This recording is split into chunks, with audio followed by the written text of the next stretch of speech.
ইল্লাল্লাযীনা আমানু ওয়া আমিলুস সালিহাত ফালাহুম আজরুন গায়রু মামনুন।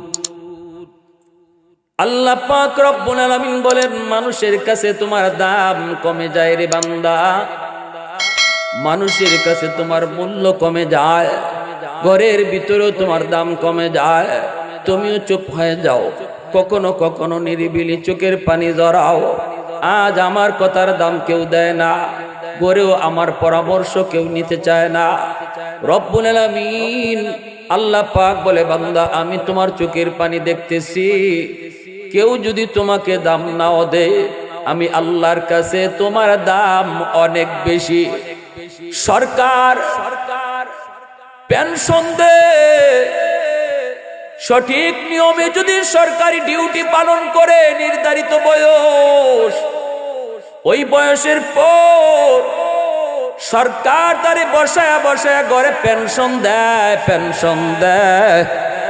রব্বুল আলামিন তিনি বলেন, আমি তো সকল সরকারের সরকার, আমি আল্লাহ সকল রাজার রাজা, আমি আল্লাহ সকল বাদশার বাদশাহ। তুমিও যতদিন পর্যন্ত গায়ে শক্তি ছিল আমার কদমে তুমি সাজদা দিয়েছো, গায়ে যতদিন শক্তি ছিল এতদিন আমাকে তুমি রুকু করেছ, চোখে যতদিন পাওয়ার ছিল বান্দা কোরআন তিলাওয়াত করছো, ফজরের পরে ইয়াসিন তিলাওয়াত করছো, মাগরিবের পরে তুমি ওয়াকিয়া তিলাওয়াত করছো।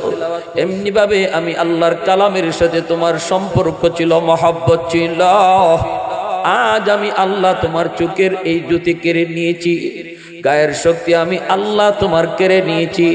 তুমি ঘরে নামাজ পড়ো, ফেরেশতারা যখন নামাজের সওয়াব লিখতে আয়, আল্লাহ পাক রব্বুল আলামিন কই, ফেরেশতারা রে, আমার বান্দার যৌবনের ফাইলটা তোমরা একটু খোলো, যৌবনের ফাইলটা খুলে দেখো।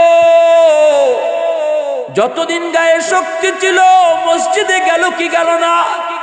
ফেরেশতারা কই, মালিক আমরা তার ফাইল দেখলাম, পিছনের জীবনে তার মসজিদে গিয়া নামাজ পড়ার আমল।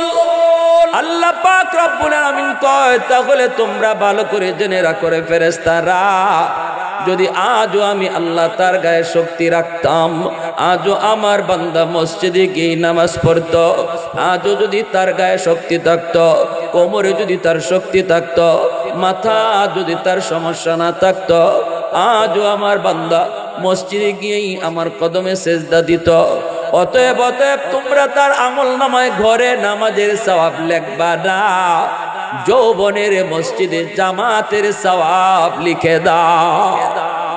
আরে কুজুরে বলে সুবহানাল্লাহ। আল্লাহ পাক কই, ফেরেশতারা দেখো, আমার বান্দা কোরআন তিলাওয়াত করতে পারে না,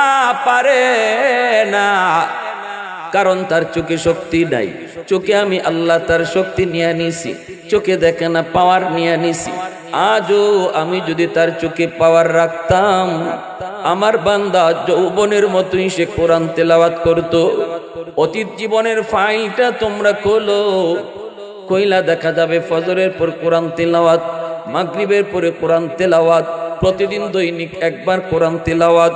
রব্বুল আলামিন তখন বলবে, বান্দারে ও বান্দা, যদিও তুমি আজ কোরআন তেলাওয়াত করো না, তিলাওয়াত তুমি করতে পারো না, কারণ চোখে তুমি দেখো না, আমি আল্লাহর কালামের হরফ তুমি দেখো না, তবুও আমি আল্লাহ তোমার আমল নামায় যৌবনের ধারাবাহিক তিলাওয়াতের সওয়াব আমল নামায় দান করব।